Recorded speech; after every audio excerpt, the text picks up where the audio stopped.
rookie is probably chalk. And if we're going to take down, a 1K to first competition, we got to go contrarian. That's good line thinking.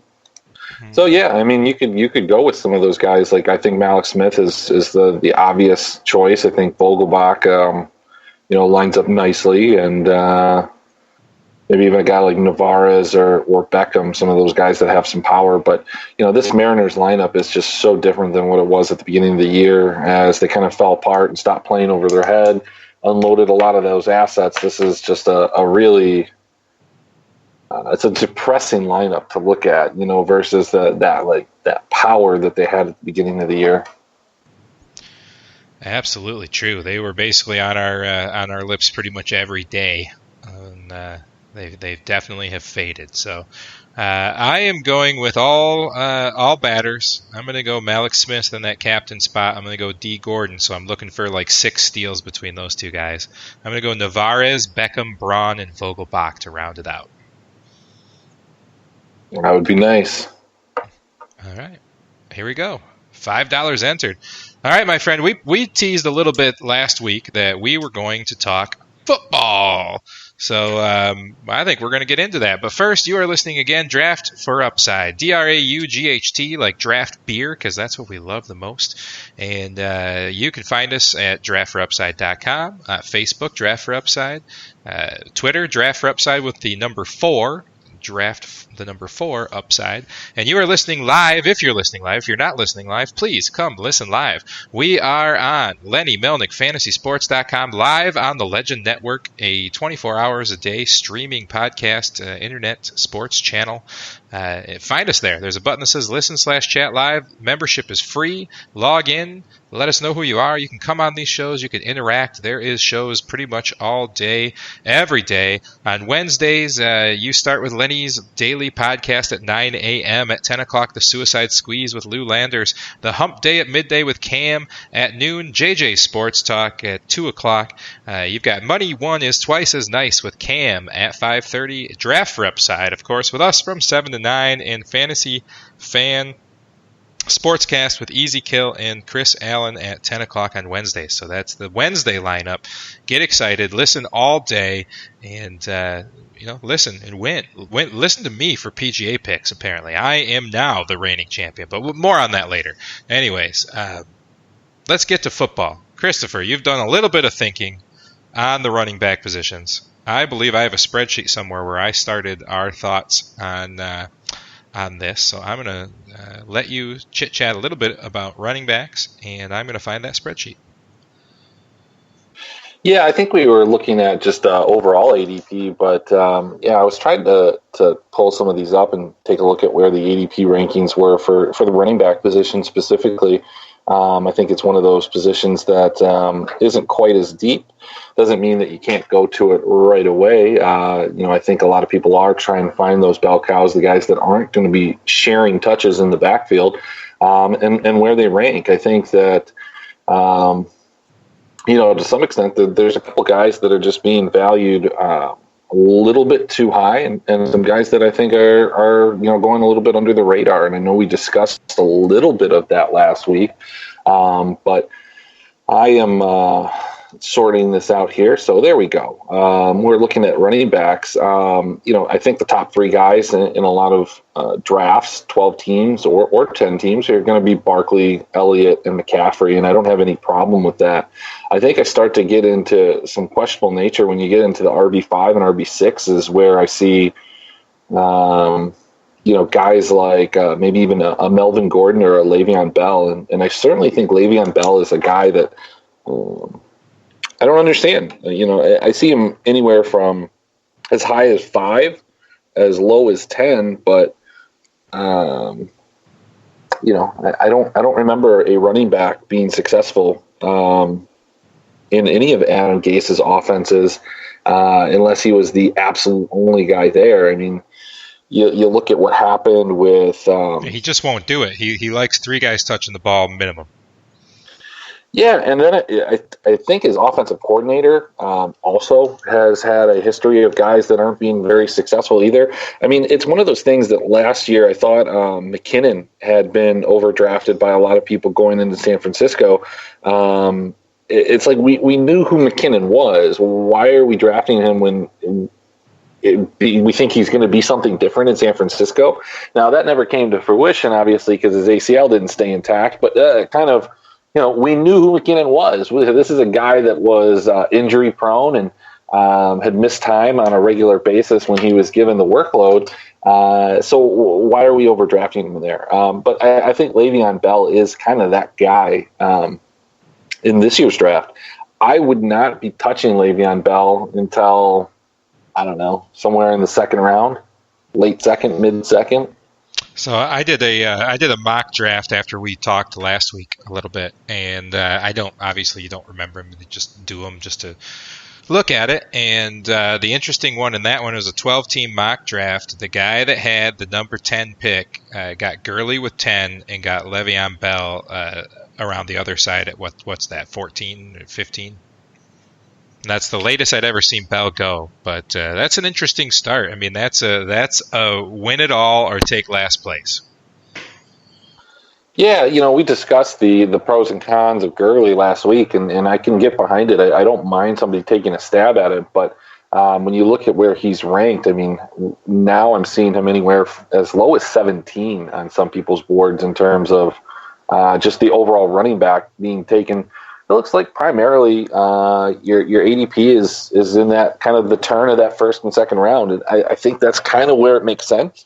And we'll see. I think what will end up happening is that if he's not used a lot in the preseason, and I don't suspect that he will be, but I think some of those drafts that happen closer to the start of the season, you may even see him pushed back even a little bit further as kind of some of the fears rise to the surface for more of your general public. But not to get off of the topic of running back, but think of a guy like last year when you had Andrew Luck, who was significantly underdrafted because of a lot of the fears of his rehab, his depth of target, and a lot of things that happened in the preseason. I think that not only is that going to happen with Cam Newton this year, but I think that's kind of happening to Todd Gurley as well. I certainly don't think he's the number one overall pick, but I don't see him slipping too much further than where he's at. I think that the upside that he provides, the offense that he's in,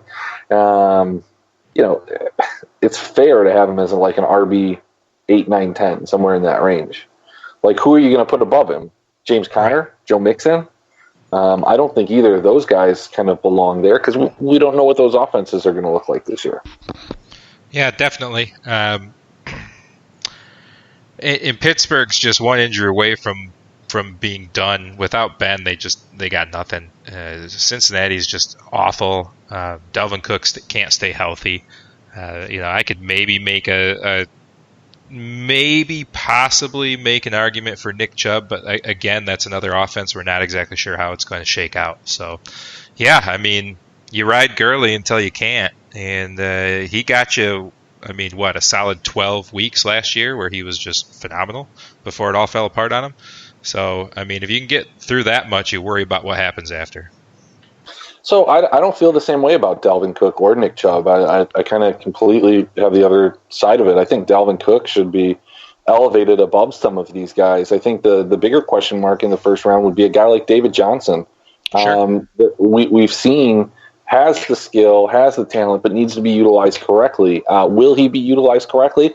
I think so, and I think that a lot of people think that he will be, and I think that's reflected in where his ADP is.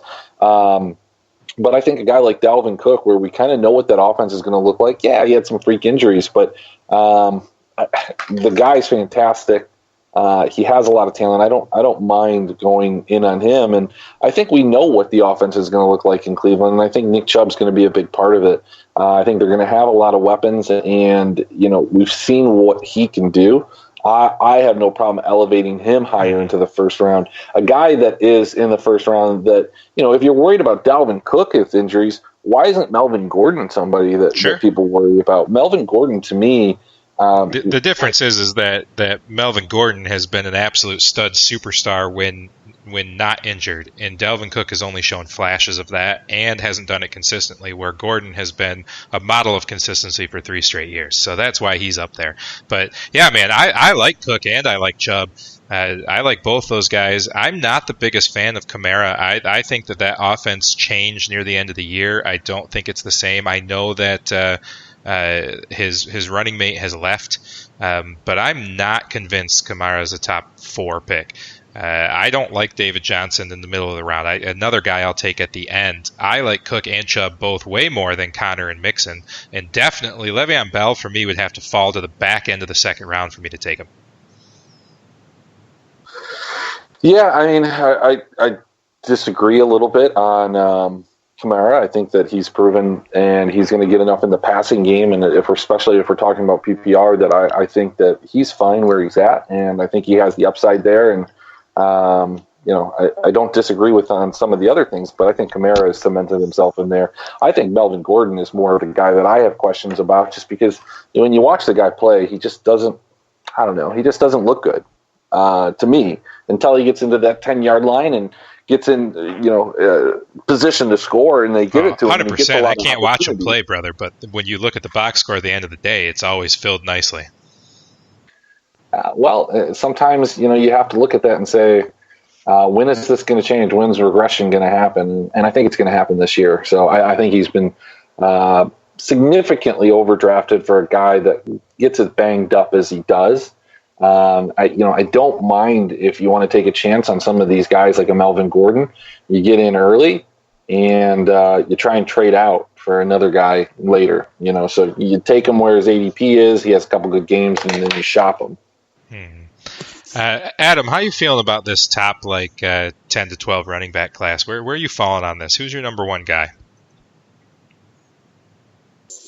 I think there can be legitimate questions raised about any of the guys. I mean, even Saquon, who, he's going to get a ton of touches, but how is that offense going to be? And Eli has been awful without Beckham over the years, and he doesn't have Beckham anymore, so I'm not expecting that offense to be very good. If I was forced to, I'd probably take Kamara number one. Yeah, I disagree with that. I could get behind Elliott with number one. I could get back McCaffrey because I think Carolina's offense is going to rebound. For me, Saquon's a second or third for me. I don't like him number one because I just hate the Giants' offense so much. Zeke's probably the safest play given the passing game involvement we saw him come into last year. But I don't know. I think Kamara's got the highest upside. What do you think? How much worse do you think that the offense is going to be? Beckham wasn't there for a majority of the year last year. The offense wasn't good last year. It's not like it's going to take a nosedive and the dynamic's going to change. It's going to be bad, and it was bad before, and it's going to continue to be bad. But Saquon is going to get a ton of touches, and he is probably going to touch the ball more than anybody else on this list, and that's why he deserves that number one spot. Elliott would be the only other guy that I would consider at one, because he's the only other guy that's going to carry that type of workload. Yeah, I think Zeke's the safest at 1.1. I'd probably rather have Kamara just because of the high-powered offense that he's going to be playing in with Ingram out of there, his passing game involvement. But I don't know. Zeke's probably safest. Saquon's probably number two, and then I'd probably go Kamara after that, but I'd consider taking Kamara over Saquon, to be honest with you. Yeah, I don't know. I don't like Kamara. I just I'm not that I don't like him. I certainly do like him, but I like him at 6 or 7. I'm just not convinced he's going to put up this year. I just don't think you'll ever see him at 6 or 7. He's going to be a guy that's going to be drafted. You're right, which is why he won't be on my team. He's going to be drafted 3rd or 4th, almost across every draft, unless somebody has a little bit of a higher opinion and he goes 1 or 2. But I don't think he slips past 4 in any draft. But you look, those guys, I mean, I don't think you can really go wrong going with Barkley or Elliott. I don't think that's where you're going to miss. I think both of those guys are going to provide you a tremendous amount of value. And even some of these other guys that, in the top 10, unless you get into some of the guys that we started off with, Kamara at 3, 4, 1, or 2, we're splitting hairs at that point. kind of look at these guys in deeper, your RB 11, 12, we talked about Cook and Chubb. One guy that I'm not touching until the third or fourth round, so he definitely won't be on a lot of my lineups, would be Leonard Fournette. Have